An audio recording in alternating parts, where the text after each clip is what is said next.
وسعت اللہ کا کالم زبان کے رسے سے جھولتی سرکار۔ آدمی اپنی زبان تلے پوشیدہ ہے۔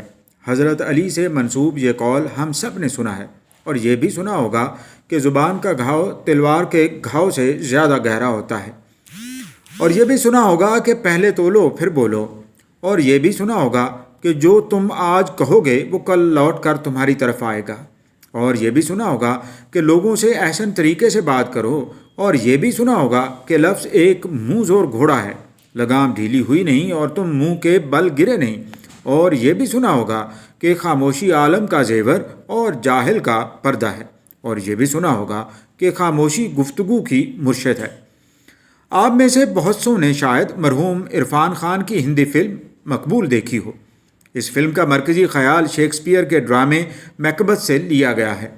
ایک منظر میں مافیا ڈان پنکج سنگھ پیٹ کے ہلکے ایک کارندے کو طلب کر کے پوچھتا ہے، پان کھاتے ہو؟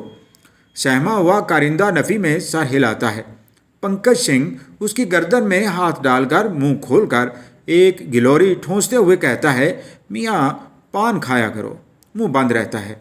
کہنے کا مطلب یہ ہے کہ آج جو ہمارے خان صاحب تابڑ توڑ مشکلات میں گھرے ہوئے ہیں، اس کا سب سے بڑا سبب 1.5 انچ کا وہ لوتھڑا ہے جو خدا نے ہر ایک کو اس لیے عطا کیا ہے کہ اس سے انتہائی احتیاط سے استعمال کیا جائے، اور بولو تاکہ پہچانے جاؤ کا تقاضا پورا ہو سکے۔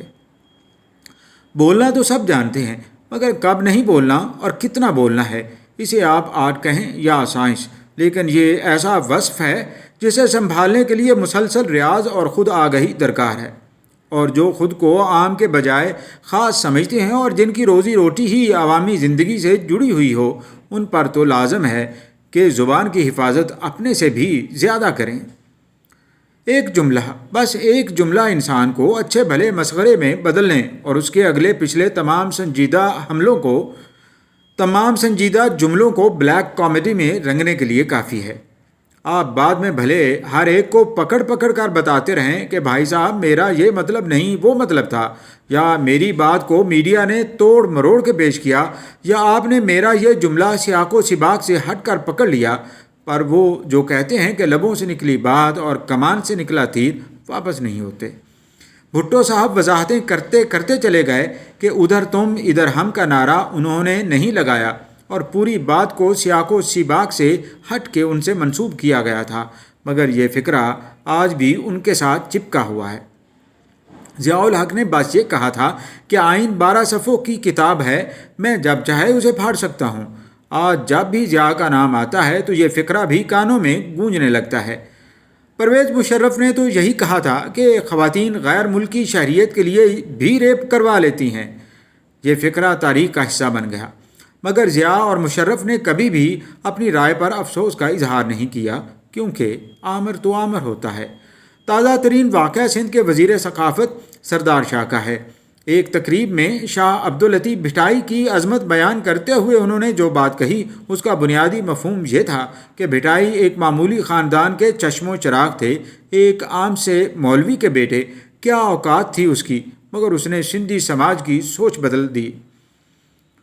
اب یہاں لوگ اس میں سے بس یہ فکرہ لے اڑے کہ بھٹائی کی کیا اوقات تھی، اصل بات بیچ میں کہیں رہ گئی اور منتری جی کو وضاحت پیش کرنی پڑی۔ جہاں دشمن آپ کی ایک ایک حرکت اور لفظ کے پیچھے ایکس رے پلانٹ لے کر گھوم رہے ہوں، وہاں آپ کو آدھی توانائی زبان کی دیکھ بھال پر صرف کرنی پڑتی ہے۔ اگر آپ کو یہ ہنر آتا ہے تو پھر آپ اپنے ارد گرد بھی ایسے لوگ اکٹھے کرتے ہیں جنہیں کب منہ کھولنا ہے کب منہ بند رکھنا ہے کی عادت ہو۔ اگر آپ خود ہی اس ہنر سے نابلد ہوں تو پھر آپ کے ارد گرد بھی پیٹ کے حلقوں کا ایسا جمع غفیر لگ جاتا ہے کہ آپ اگر چپ رہنا بھی چاہیں تو وہ اپنی چٹر پٹر سے آپ کے معنی خیز خاموشی کا حساب کتاب برابر کر دیتے ہیں۔ آج خان صاحب جس شے کو ملک دشمنی سازش اور ریاستی رٹ کی پامالی قرار دے کر حرام بتا رہے ہیں، کل تک ان تمام حرکتوں کو حلال سمجھ کر ان کی تبلیغ کر رہے تھے۔ بدقسمتی یہ ہے کہ یہ سب ماضی اور حال ویڈیو کی شکل میں موجود ہے۔ اس کا نتیجہ یہ نکل رہا ہے کہ اب وہ جس بات کو بھی قابل مذمت سمجھتے ہیں، مخالفین اس کے برعکس خان صاحب کے گزشتہ موقف کی ویڈیو سوشل میڈیا پر ڈال دیتے ہیں۔ یوں سربراہ حکومت کو اپنی بات وزندار بنانے کے لیے جس اخلاقی برتری کی ضرورت ہوتی ہے وہ پل بھر میں پانی ہو جاتی ہے۔ اپنے کیے کا کوئی علاج نہیں، مگر عوامی زندگی میں آنے کی خواہش مند نئی نسل کے لیے اس پورے سیاسی باب میں بہت سے سبق پوشیدہ ہیں۔ اگر وہ یہی سیکھ جائیں کہ کیا نہیں کہنا اور کب نہیں کہنا تو آدھے سے زیادہ شخصی مسائل سے چھٹکارا مل سکتا ہے۔ ذاتی زبان پر تب تک گرفت ممکن نہیں جب تک لسان پر دسترس نہ ہو۔ ضرورت ہے کہ شاہ محمود قریشی اپنے لسانی گیان کے بھنڈار میں سے تھوڑا سا تبرک باس اور کابینہ کو بھی بانٹیں۔